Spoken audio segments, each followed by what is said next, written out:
Avo vaya vanonyepa vakuuya, mirai muvaone, mirai munzwe masasa wamasista ivava, mirai muvanzwe.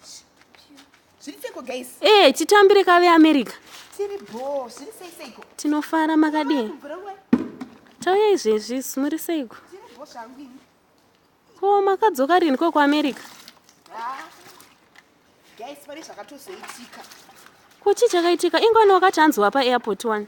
Zvakazoitika ndezvekuti tasvika panhingirikini pane chipachiko pabhodha reAmerica takuda kuti tichinokurosa. Ndokubva tavhura mubhegi ndo pandikazonoti hezvo ko handina passport. Ndege yakatozorivhesa kuti inotora chidzokere Zimbabwe unotora passport yangu zvokure chipapa nditoyazochera mvura kuti ndigadzire pekugeza kuti nditoenda. Ndege yakazorivhesa? Ndege yakarivhesa ndege kuti nditore nhingirikini passport yangu. Ndatosvika mufunge asikana, ndatosvika kuAtlanta ine, ndatosvika mufunge mhepo dzacho bva dzacho tineninu katungade kuAmerica iwewe.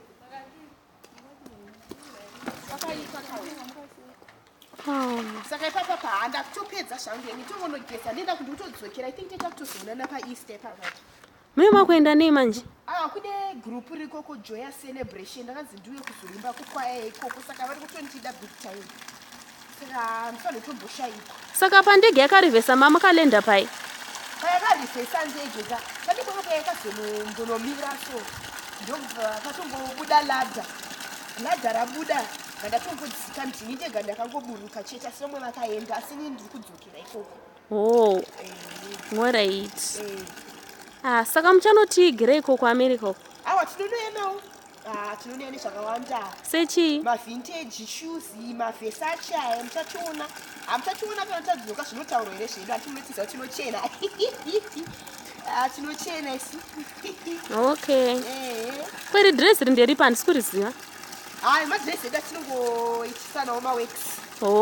Hatizvidunyanyira kudzwa kuti tinoslayer. Alright. Saka mwana wenyu mamukamutakura here bosi? Ndakabvunzwa muchiteera hanzi mune madhiri here nadhiraivha wendege kudii? Mwana ndakamisa musuitcase.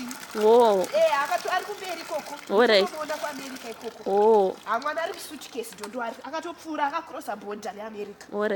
Ngatiende guys. Maita basa. Ndege ngandisiye. Amanzwa masasa.